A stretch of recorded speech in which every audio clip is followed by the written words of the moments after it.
오늘 말씀인 사도행전 15장의 장제목은 예루살렘 회의라는 제목을 가지고 있습니다.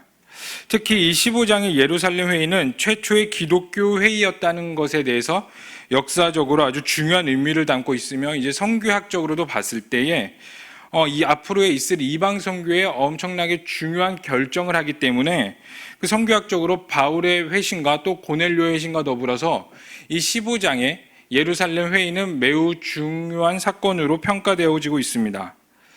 이렇게 중요한 사건이 이제 15장을 제대로 이해하기 위해서는 약간의 배경 지식이 필요한데요. 이제 사도행전 13장과 14장을 통해 우리가 알게 된 것은 바나바와 바울을 통해서 1차 전도 여행이 시작됐다는 거예요. 이제 이 1차 전도 여행을 떠나면서 그 각 지역마다 교회가 세워지고 하나님의 놀라운 역사와 복음이 확장되고 하나님의 나라가 확장되는 것들을 보게 됩니다.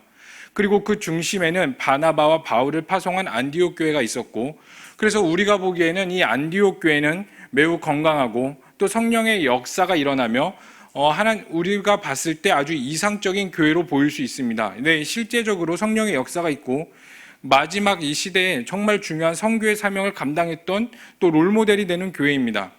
그런데 이렇게 우리 가운데 롤모델이 되는 교회임에도 불구하고 여전히 문제점이 남아 있었어요. 그 말씀이 바로 우리 15장 1절의 말씀인데 우리 다 함께 한번 읽어보도록 하겠습니다. 시작. 어떤 사람들이 유대로부터 내려와서 형제들을 가르치되 너희가 모세의 법대로 할례를 받지 아니하면 능히 구원을 받지 못하리라 하니, 여전히 할례의 문제가 남아 있었어요. 이 할례의 문제는 이제 모세의 율법의 문제이기도 한데 이 문제는 사도행전 11장에서도 드러났던 문제입니다. 그러니까 유대에서 온 몇몇의 사람들이 이렇게 말하기 시작했어요.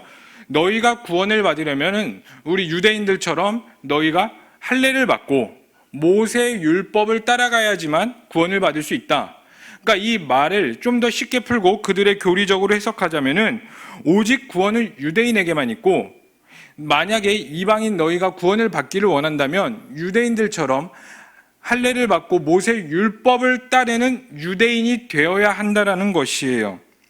그러니까 이 몇몇의 이 바리새파들인데 이 사람들의 주장은 교회의 근거를 뿌리째 흔드는 주장으로 인간에게 가장 중요한 구원관에 대한 도전을 하는 것입니다. 그래서 이러한 문제를 가지고 이제 바울과 바나바를 비롯한 몇몇의 사람들을 이제 안디옥 교회가 모아서 예루살렘 교회에 보냅니다. 그래서 이 구원에 관한 문제를 좀 예루살렘 교회에서 잘 처리해 주시고 이 문제 안건들을 잘 정리해 달라고 이제 보낸 것이죠. 그래서 15장에 예루살렘 총회가 열리게 된 것입니다. 이 배경 지식이 이 구원관에 대해서 문제가 있었기 때문에 예루살렘 회의가 일어났다는 것을 보게 되는데, 그래서 이제 예루살렘 회의가 시작됐을 때 몇몇의 바리새파 사람들과 또 이제 몇몇의 사람들이 오직 구원은 유대인에게만 있다, 아니다, 예수 그리스도를 믿음으로써 된다 하는 이 공방전이 치열하게 벌어져요. 근데 여기서 우리가 궁금한 것이 있을 수 있을 것입니다.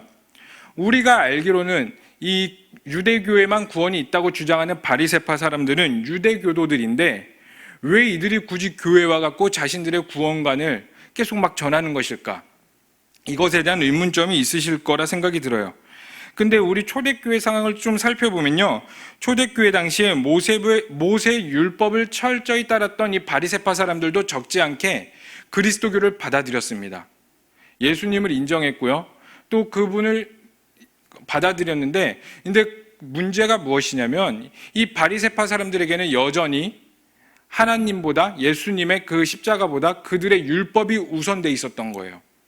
그러니까 그들 가운데는 나는 예수님을 믿긴 하지만 그래도 모세 율법과 할례를 꼭 해야 된다, 이러한 주장이 있었던 것입니다.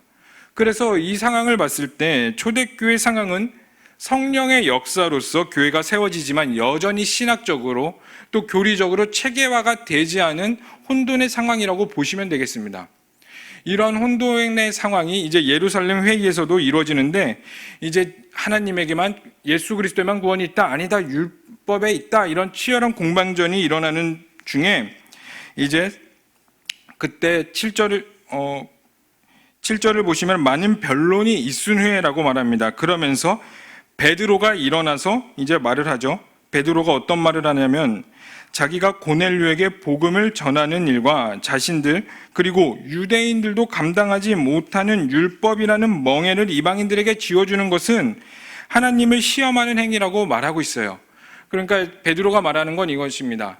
내가 10장에 있었던 고넬료와 이방인들에게 복음을 전하고 성령의 역사가 일어나는 것, 그리고 이방인들에게 복음이 들어가는 것을 직접 받고, 이제는 그걸 통해서 오직 예수 그리스도의 은혜로 복음이 들어가는 것들을 받고, 또 이제 우리도 지지 못했던 이 율법의 멍에, 이 무게를 이방인들에게도 지게 하는 것은 하나님께서 이방인들을 향한 계획과는 어긋나고 그것은 하나님의 계획에 도전하는 일고 하나님을 시험하는 일이라고 말하는 것입니다. 그러면서 베드로는 복음의 중심에 대해서 정확히 말하고 있습니다. 우리 11절의 말씀입니다. 우리 다 함께 읽어보도록 하겠습니다. 시작. 그러나 우리는 그들이 우리와 동일하게 주 예수의 은혜로 구원받는 줄을 믿노라 하니라. 아멘. 여러분, 이 베드로의 선포는 기독교의 기본 진리예요. 그리고 이것은 우리가 믿는 복음의 정수를 베드로가 선포하고 있는 것입니다. 그렇기 때문에 우리도 모세 율법을 지킴으로 인해서 구원을 받는 것이 아니라 오직 예수 그리스도의 은혜로 구원을 받는 줄로 믿습니다. 위와 같은 베드로의 설교를 들은 청중들은 숙연해졌어요. 그리고 이어서 예수님의 동생인 야고보가 13절부터 교회의 입장을 정리하기 시작합니다. 그 예수님의 동생 야고보는 이제 초대교회 기둥과 같은 자인데, 그 야고보가 먼저 베드로의 주장은 상당히 올바른 것이고 성경적이고 하나님의 계획임을 말해주고 있습니다. 그리고 16절부터 18절까지의 말씀을 말하는데 우리 다 함께 한번 읽어보도록 하겠습니다. 16절부터 18절까지의 말씀입니다. 시작. 이후에 내가 돌아와서 다윗의 무너진 장막을 다시 지으며 또 그 허물어진 것을 다시 지어 일으키리니 이는 그 남은 사람들과 내 이름으로 일컬음을 받는 모든 이방인들로 주를 찾게 하려 함과 쳤으니 즉 예로부터 이것을 알게 하시는 주의 말씀이라 함과 같으니라. 아멘.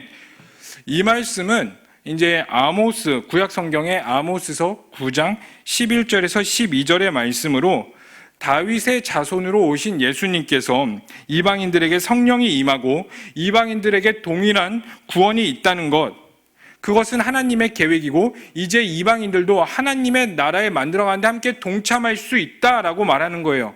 이것은 예로부터 구약시대부터 하나님의 계획하심이고 이제 우리 때의 그 말씀들이 이루어지고 있다는 것을 야고보가 정확히 말해주고 있습니다.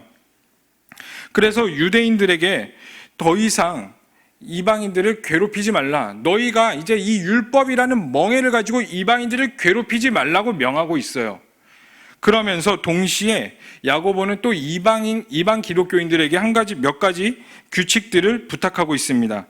20절의 말씀입니다. 우리 다 함께 읽어보도록 하겠습니다. 시작. 다만 우상의 더러운 것과 음행과 목매어 죽인 것과 피를 멀리하라고 편지하는 것이 옳으니. 이제 야고보는 이 네 가지의 제안을 해요. 첫 번째, 우상의 더러운 것과, 둘째, 음행, 그리고 목매어 죽인 것, 그리고 네 번째로 피를 멀리하라고 명합니다. 그래서 이것을 우음목피라고 신대원에서 외웠던 기억이 있어요. 이 네 가지를 이제 하지 말라고 하는데 이 네 가지의 규례들은 구원과는 절대적이지 않습니다. 이거를 지킴으로써 구원을 받지는 않지만 우리가 이제 이방인과 유대인들이 한 공동체로서 나아가는데 우리가 서로의 교회 법을 지키면서 유대인들도 유대의 전통을 따르면서 예수님을 따라갈 수 있고 이방인들도 거리낌 없이 예수님을 따라갈 수 있는, 이제 우리는 예수의 이름으로 한 형제가 되었으니 한 공동체고 우리가 함께 하나님의 나라와 말씀을 만들고 지켜나가자라는 아주 기본적인 법칙을 만든 것입니다. 그래서 이와 같은 사항을 이제 예루살렘 회의는 안디옥으로 보냈고 31절을 살펴보면 안디옥 교회가 그 위로한 말을 기뻐했다고 말하고 있습니다. 그래서 오늘 이 예루살렘 회의를 통해서 우리가 볼 수 있는 건 무엇이냐면은 우리는 하나님의 이 15장 전까지 우리는 하나님의 나라는 성령을 통해서 외형이 만들어지고 확장이 되고 교회가 만들어지는 것들을 보게 됩니다. 그리고 외형적으로 그것들이 만들어졌으면 이제 내부적으로는 교회의 권위와 성경의 근거가 되는 법칙, 성경의 말씀이 되는 교리가 중심이 되어서 좀 더 교회가 구체화되고 조직화되어서 튼튼하고 하나님 보시기에 건강한 교회로 만들어져 가는 것들을 우리가 보게 돼요. 그리고 교회가 이렇게 튼튼하고 건강하고 하나님 나라에 확장하는 데 더욱더 박차를 가할 수 있게 만들어주는 이 중심 말씀은 무엇이냐면 바로 우리가 함께 읽은 말씀 11절 말씀이에요. 구원은 오직 예수 그리스도의 은혜로 얻게 된다는 이 기본 중심이 있었기 때문입니다. 이 오직 예수님이 진리고 생명이라는 기본 교리가 있었다는 것이 바로 하나님의 나라를 확장하게 되고 우리 가운데 외부의 세력에서도 흔들리지 않게 만들어주고 있어요. 그래서 우리는 이 15장의 말씀을 통해서 교리의 중요성에 대해서도 상당히 많이 깨닫게 됩니다. 여러분, 이 교리가 무엇인가요? 이 교리라는 뜻은 가르침의 진리라는 것을 의미하고 있어요. 그 말은 진리를 가르친다라는 의미를 말하고 있는 것이에요. 무엇을 가르쳐요? 그 진리가 무엇이에요? 하나님께서 이 세상을 만드셨고 인간을 만드셨는데 인간이 죄로 인해서 하나님과의 관계가 끊어졌고 이제 하나님과의 관계가 끊어졌으니 우리는 그 죄로 인해서 죽을 수밖에 없는데 예수님께서 이 땅 가운데 오셨고 우리를 위하여 십자가에 대신 죽으심으로써 우리는 이제 그분이 우리의 모든 죄값을 해결하셨고 우리는 그 예수 그리스도를 믿음으로써 말미암아 오직 예수를 믿는 자는 멸망치 않고 영생을 얻는다. 그래서 예수를 믿는 자는 구원받고 이제 그 예수를 믿는 자들은 성령님과 동행하여서 하나님 나라를 함께 만들어가고 저 천국을 향해서 달려가게 만드는 것입니다. 그것을 가르치는 것이 바로 기본 교리의 중심인 것이에요. 그래서 교리는 우리가 알고 있는 이 지식적이고 학문적인 걸 뛰어넘어서 우리 삶 가운데서 체화가 되고 우리 마음 가운데서 하나님의 예수 그리스도를 진심으로 알고 믿으며 선포할 수 있도록 만들어주는 것입니다. 그래서 이 교리는 매우 중요하다고 볼 수가 있는 거예요. 그런데 이처럼 매우 중요한 교리에 대해서 사실 우리는 많이 무시하기도 했고요. 또 어쩌면 불필요하다고 생각했을지도 모르겠습니다. 사실 저부터도 많이 그랬던 것 같습니다. 그런데 21세기의 C.S. 루이스라 불리우며 세계에서 가장 영향력 있는 목회자 중에 한 사람인 팀 켈러는 이 시대를 바라보면서 이 시대가 수박 겉핥기 신앙에 가지고 있고 어떠한 환경에서도 쉽게 흔들릴 수 있는 믿음을 가지게 된 이유 중에 하나가 많은 이유가 있겠지만 그 중에 하나가 바로 교리교육, 하나님에 대해서 잃어버리고 예수 그리스도에 대해서 잃어버렸기 때문이다. 그것들을 가르치는 것을 잃어버렸기 때문이다라고 말하고 있어요. 그러면서 이 교리교육의 목적을 3가지로 정의하고 있는데 첫 번째로 복음을 포괄적으로 설명하기 위함이고요. 두 번째로는 그 시대와 문화에서 일어난 이단과 오류들을 설명하고 대응하기 위함이다. 그리고 세 번째로 그리스도를 닮아 구별된 사람, 구별된 문화를 만들기 위함이다라고 말하고 있어요. 그러니까 예수 그리스도를 알므로써 그것들을 믿고 그 예수 그리스도를 내 자녀들과 또 내 가정과 내 삶 가운데서 정확히 지키고 있을 때에 우리는 예수 그리스도로 인해서 한 공동체가 되고 그 복음을 포괄적으로 설명할 수 있고 무엇보다 이 예수 그리스도의 복음이 외부의 공격, 이단으로부터 우리를 막아주고 가장 중요한 건 우리를 거룩한 구별된 사람으로 만들어준다는 거예요. 저는 이 말에 전적으로 동의하면서 이 3가지의 정의는 이 마지막 시대의 그 어느 때보다 정말 중요하다고 생각하게 됩니다. 마지막 때 가장 먼저 일어나게 될 현상이 뭐냐면 미혹의 현상들이에요. 악한 영들이 일어나서 그 어느 때보다 우리를 더욱더 미혹하게 하고 우리를 혼란스럽게 만들 것입니다. 그리고 많은 사람들이 그 미혹에 넘어가게 될 것이고 배교하는 현상들이 일어날 거예요. 실제적으로 이 초대교회 역사를 살펴보면은 많은 사람들이 예수님을 믿는 그리스도인들이 되겠다고 했어요. 그런데 그 초대교회에 많은 핍박과 환난과 또 미혹의 현상들이 일어났을 때에 그 예수님을 나는 믿겠습니다 결단했던 사람들이 다시 예수님을 배교하는 현상들이 많이 일어났다고 해요. 그래서 만약에 우리가 이 시대 가운데 우리가 정신을 똑바로 차리고 있지 않는다면은 우리도 언제 예수님을 배교할지 모르고 미혹에 빠질지 모릅니다. 나는 잘 가고 있어. 나는 예수님을 잘 믿고 우리 가정과 내 자녀들은 하나님을 잘 믿는 자녀들이라고 자부할 수 있겠지만 우리가 정신 차리고 있지 않다면 나도 모르게 미혹의 길로 빠질 수 있다는 것을 경각심을 갖고 있으셔야 돼요. 저 또한 그렇습니다. 저도 정신 차리고 있지 않다면 죄의 길로 행하게 되고요. 이상한 길로 가고 있음을 보게 돼요. 그래서 날마다 우리는 그 말씀 앞에서 예수 그리스도가 중심되는 앞에서 늘 깨어 있어야 되는데 우리는 어떻게 정신을 똑바로 차리며 올바로 예수의 길을 걸어갈 수 있을까요? 오늘 성경을 통해서 알 수 있는 것은 무엇이냐면은 건강한 교리, 기본 진리에 대해서 다시 돌아보라고 말해요. 기본 진리, 이것이 무엇이죠? 바로 예수 그리스도가 중심인 거예요. 예수님만이 우리의 소망이며 유일한 신이며 세상의 다른 어떤 곳에도 구원이 없는데 오직 예수님에게만 구원이 있다. 이것에서부터 시작하게 되는 것입니다. 그래서 건강한 교리, 기본 진리는 더욱더 교회를 튼튼하게 만들어줍니다. 그래서 교회 역사를 살펴보면 많은 교회를 통해 교회 회의가 일어나게 돼요. 앞으로 많은 교회 회의를 통해서 이제 교리들이 생겨나고요. 교회 법칙들이 생겨납니다. 예를 들어서 우리가 믿는 이 성경 66권, 이것도 이 교회 회의를 통해서 일어났고요. 우리가 믿는 삼위일체 하나님, 성부, 성자, 성령, 이것도 교회 회의를 통해서 생겨난 것입니다. 이 많은 교회 회의를 통해서 이제 건강하고 예수 그리스도가 누구이며 하나님에 대한 정체성이 펼쳐지는데 물론 잘못된 교리들도 많이 생겨나요. 잘 가는 것 같지만 이상한 데로 빠져서 비성경적인 일들이 일어나게 돼요. 예를 들어서 카톨릭의 연옥교리, 고해성사, 마리아 숭배사상 이런 것들이 일어나게 돼요. 그런데 역사의 주관자 되시는 하나님께서 그것들을 다시 돌이켜서 예수님께 집중하게 합니다. 그 가장 대표적인 사건이 바로 종교개혁이라고 볼 수가 있겠어요. 하나님은 이제 오직 의인은 믿음으로 말미암아 살리라 함과 같으니라 이런 고백의 바탕이 되는 종교개혁을 일으키세요. 그래서 우리 같은 이 개혁교회를 영어로 뭐라고 말하냐면 리폼 처치라고 말합니다. 근본으로 돌아가자.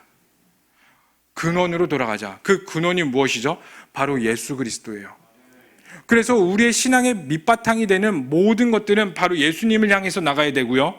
우리 교회는 오직 어떠한 상황 가운데서도 예수님께 엎드리며 오직 하나님을 바라보며 그 구원관에서 우리의 답을 찾아야 될 줄로 믿습니다. 그리고 그 바탕에 세워진 교회가 우리 교회며 바로 신앙생활을 하는 여러분들이 되셔야 합니다. 미국의 영적 대각성을 일으켰던 조나단 에드워즈라는 사람이 있어요. 제가 가장 존경하고 또 닮고 싶은 사람인데 그 조나단 에드워즈는 부흥의 현상과 결과에 대해서 이렇게 말하고 있었어요. 부흥이 일어날 때에 하나님의 위대하심과 광대하심에 대한 인식이 깨어난과 동시에 교리에 대한 구체적인 깨달음, 그러니까 오직 예수 그리스도를 믿음으로써 구원을 얻는다는 깨달음이 그 어느 때보다 활성하게 일어났다고 해요. 그러면서 그들은 그 교리 밑바탕이 되어서 무엇을 바라보면은 저 천국과 구원에 대한 관심이 상당히 많이 일어났다고 합니다.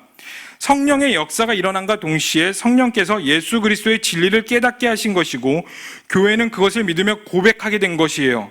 그리고 이 고백은요, 이제 세상에서 넘어지지 않고 우리가 승리하도록 만들어줍니다. 앞에서 말씀드렸듯이 이 시대는 이제 미혹의 시대가 더욱더 팽창하게 되고 더 많이 일어나게 될 것이에요. 이 미혹의 시대에서 세상은 끊임없이 우리에게 물어볼 것입니다. 야, 너가 믿는 하나님이 진짜 하나님이라 생각하니? 야, 너가 믿는 예수 그리스도가, 예수 그리스도의 구원이 있다고 너가 생각하는 것은 너무 이기적이지 않니? 아니면 내가 믿는 하나님, 너가 믿는 하나님, 우린 똑같은 신이니까 산에 올라갈 때 어떻게 한 길로만 가니? 여러 길이 있잖아. 너가 믿는 하나님, 내가 믿는 하나님 똑같은 하나님이니까 너 종교 믿고 나 종교 잘 믿어서 그냥 우리가 종교적인 평합을 이루면 안 되겠니라는 끊임없는 미혹과 또 우리 가운데 환란을 줄 것입니다. 그때 우리가 미혹에 넘어가지 않고 배교하지 않기 위해서는 우리 가운데 복음의 중심이 있으셔야 돼요. 오직 예수 그리스도. 그것이 있으면 그 세상의 어떠한 환난과 핍박 가운데서도 우리가 넘어지지 않고 승리할 줄로 믿습니다. 여러분, 진리의 말씀은 사라지지도 않고 멈추지도 않고 끊어지지도 않아요. 그리고 이 진리의 말씀 밑바탕 위에 교회가 더욱더 확장하게 됩니다. 이제 앞으로 바울과 바나바는 2차, 3차와 또 그 이후에 많은 하나님의 사람들이 일어나서 예수 그리스도의 복음을 전하고 순교를 당하고 끝까지 믿음을 지켜나갈 텐데, 그들 가운데 중심이 뭐가 있었냐? 바로 예수 그리스도로 말미암아 구원을 얻는다. 오직 예수님만이 진리요 진리요 생명이니 나는 그것들 외에는 다른 것을 찾지 않고 오직 예수님의 얼굴만을 구한다. 이 고백이 있었기에 지금까지 교회가 여기까지 달려왔음을 보게 됩니다. 그리고 주님 다시 오실 때까지 하나님은 하나님의 일을 할 것이고 하나님의 사람들을 일으키실 텐데, 어떤 자들을 일으키냐? 바로 이 기본 교리 있는 자들. 내가 오직 내 생명과 내 진리와 내 삶의 목표는 오직 예수 그리스도라는 고백이 있는 자들을 통하여 하나님께서는 하나님의 나라를 만들어 가실 것입니다. 이제 포스트 코로나 시대에 세상은 우리에게 많은 것들을 요구할 거예요. 많은 질문을 할 것이고 구원관에 대해서 도전을 할 것입니다. 그때 여러분들의 고백은 무엇이 되시겠어요? 또 여러분들을 통하여 복음이 확장될 것이고, 또 여러분들을 통하여 하나님의 나라가 만들어 가실 것입니다. 그때 여러분들의 고백은 무엇이 되시겠어요? 세상의 많은 것들은 변합니다. 하지만 성경은 푸른 마르고 꽃은 시드나 주의 말씀은 영원히 서리라라고 말하고 있어요. 세상의 모든 것들은 변하고 모든 것들은 끊어지고 또 바뀌게 되지만, 오직 예수 그리스도의 말씀은 끝나지 않고 변하지 않으며 이 세상 가운데 예수님이 오시더라도 끝까지 지켜질 그 진리인 것입니다. 그래서 우리가 저 천국에서 영원토록 찬양하게 될 분이 누구예요? 바로 우리 주님이십니다. 아멘이세요? 그리고 이 고백을 하는 자마다 저 천국의 하나님 나라를 보게 될 것입니다. 우리가 이 진리 위에서 다시 한 번 더 자신을 점검하며 우리를 통해 일어나갈 하나님을 기대하시며 나아가길 소망합니다. 하나님은 하나님의 나라를 이 기본 진리에 만들어 가셨음을 우리가 끊임없이 잊지 않으시고, 여러분 삶의 어느 곳에 있든지 오직 예수 그리스도의 복음이 드러나기를 진심으로 소망합니다. 우리가 이 시간 함께 기도하기를 소망합니다. 우리가 말씀을 통하여서 이 초대교회 상황에서도 혼란가 있었고 미혹이 있었고 많은 일들이 있었지만, 우리 초대교회 사도들과 우리 믿음의 선조들이 믿음을 지킬 수 있고 올바른 길을 선택할 수 있었던 것은 오직 예수 그리스도의 그 구원의 진리가 중심에 있었기 때문입니다. 하나님, 내 삶 가운데에서도 내 마음 가운데에서도 세상에 어떠한 환경과 어떠한 위기와 상황이 있을지라도 오직 예수 그리스도의 진리가 있게 하여 주시옵소서. 내 삶 가운데, 내 가정과 직장과 일터와 내 모든 환경 가운데 내가 예수 그리스도로 말미암아 살아가게 하시고 사람들에게 오직 예수님만이 진리라는 것을 선포하는 주의 백성이 될 수 있게 하여 주시옵소서라고 이 시간 우리 소리내서 주님께 기도하며 나아가도록 하겠습니다. 사랑의 하나님, 이 시간 우리가 주님께 나아갑니다. 하나님, 세상에 어떤 환난과 핍박이 있을지라도 우리는 다른 한 가지를 구하는 것이 아니라 오직 예수 그리스도 앞에 엎드립니다. 그 예수 그리스도를 구합니다. 하나님, 그 진리 앞에 엎드립니다. 하나님께서 우리를 보시고 우리를 다시 한 번 더 그 구원의 가운데서 그 기본 말씀 앞에서 회복시켜 주시옵소서. 내 삶이 오직 말씀으로 점검되게 하시고 내 삶이 오직 예수 그리스도 앞에서 점검되게 하여 주시옵소서. 그래서 하나님, 많은 사람들이 예수 그리스도를 믿고 또 이 기본 진리 앞에서 다시 한 번 더 회복되게 하여 주시옵소서. 하나님, 세상이 다른 교리가 생겨나고 교회가 무너졌을 때에 종교개혁을 일으키셔서 근원으로 돌아가자, 말씀으로 돌아가자, 오직 의인은 믿음으로 말미암아 살리라라고 말씀하시면서 교회를 새로 세우셨던 것처럼 하나님이 마지막 시대에 주의 뜻을 구하며 그 주의 진리를 따라가는 자들을 세워주시옵소서. 그래서 이 마지막 시대 마지막 퍼즐을 완성하게 하시고 우리를 통하여서 우리 교회와 한국교회와 열방에 있는 모든 하나님의 사람들을 통하여 다시 오실 예수님의 길을 보게 하여 주시옵소서.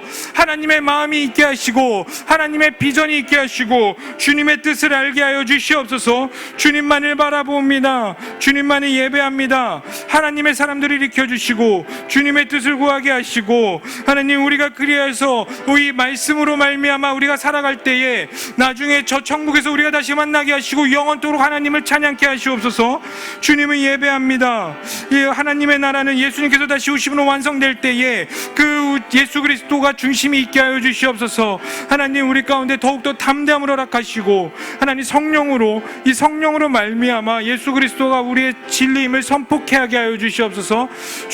주님만을 바라봅니다. 주님만을 예배합니다. 성령 하나님을 구합니다. 우리 가운데 더욱더 붙잡아 주시고 주 하늘의 뜻이 하늘에서 이루어진 것 같이 우리 가운데도 이루어지게 하여 주시옵소서. 주님을 찬양합니다. 사랑의 하나님을 찬양합니다. 하나님의 나라를, 하나님의 역사를 하나님께서 세워가시고 또 그곳 가운데에 예수 그리스도가 오직 구원이고 진리임을 세우셨던 것처럼 하나님, 우리 삶 가운데 중심이 바로 예수님임을 고백합니다. 그리고 우리가 이 시대에서 고백할 수 있는 것은 다른 것이 아닌 오직 예수님만이 길과 진리요 생명이기 때문에 나는 그분을 믿고 그분을 따라간다는 고백이 있게 하여 주시옵소서. 그래서 세상에 어떠한 유혹과 핍박과 환난이 있을지라도 흔들리지 아니하며 온전히 주의 길을 걸어가게 하시고 우리를 통하여 또 그 구원한 그 고백을 하는 자들을 통하여 하나님의 나라가 확장되는 역사가 일어나게 하여 주시옵소서. 그래서 이 시대의 마지막 때를 준비하게 하시고 하나님이 기뻐하시는 주의 길을 온전히 걸어가는 우리 교회와 또 우리 성도님들이 되게 하여 주시옵소서. 주님을 찬양합니다. 이 모든 걸 믿고 살아계신 예수님의 이름으로 기도합니다. 아멘. 주여, 주여, 주여. 하나님, 이 시간 우리가 주님께 기도합니다. 하나님, 이 시간 우리가 주님께 엎드리며 고백하기를 오직 예수님만이 우리의 진리고 생명임을 고백합니다. 하나님이 밑바탕이 되어서 하나님의 나라가 확장되고 하나님의 나라가 나아가듯이 우리를 통하여 하나님의 나라가 확장되게 하여 주시옵소서.